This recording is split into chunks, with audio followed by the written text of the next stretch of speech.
ଜଗନ୍ନାଥଙ୍କର ମୂର୍ତ୍ତି ନିର୍ମାଣ ସମ୍ବନ୍ଧରେ ଏକ କିମ୍ବଦନ୍ତୀ ଅଛି।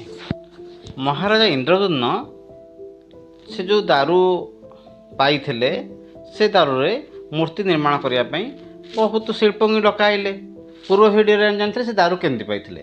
ଏବେ ଆମେ ଜାଣୁଛେ ଯେ ସେ ଯେଉଁ ଦାରୁ ପାଇଥିଲେ ସେଥିପାଇଁ ବହୁତ ଶିଳ୍ପୀଙ୍କୁ ଡକାଇଲେ, କିନ୍ତୁ ସେମାନଙ୍କ ମଧ୍ୟରୁ କେହି ଶିଳ୍ପୀ ମୂର୍ତ୍ତି ନିର୍ମାଣ କରିବା ପାଇଁ ସମର୍ଥ ହେଲେନି। ଶେଷରେ କିଛି ଦିନ ପରେ ଜଣେ ବୁଢ଼ା ଶିଳ୍ପୀ ଆସିଲେ।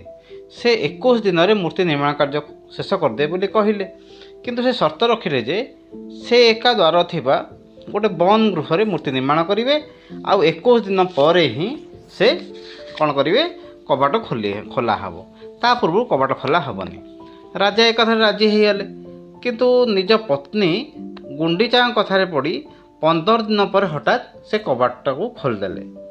ବଡ଼ ଆଶ୍ଚର୍ଯ୍ୟ କଥା ହେଲା, ସେ ସମୟରେ ସେ ଘରେ ଶିଳ୍ପୀ ନଥିଲେ, କିନ୍ତୁ ମହାପ୍ରଭୁ ଶ୍ରୀ ଜଗନ୍ନାଥ, ବଳଭଦ୍ର ଏବଂ ଦେବୀ ସୁଭଦ୍ରାଙ୍କର ମୂର୍ତ୍ତି ଅର୍ଦ୍ଧ ନିର୍ମିତ ଅବସ୍ଥାରେ ଦେଖାଗଲା।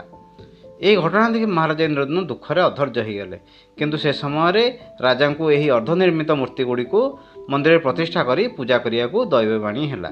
ତାପରେ ମନ୍ଦିର ନିର୍ମାଣ ହେଲା, ଆଉ ସେଥିରେ ମୂର୍ତ୍ତି ଗୁଡ଼ିକୁ ପ୍ରତିଷ୍ଠା କରାଇ ଯଥାବିଧି ପୂଜାର୍ଚ୍ଚନା କରାଇଲେ।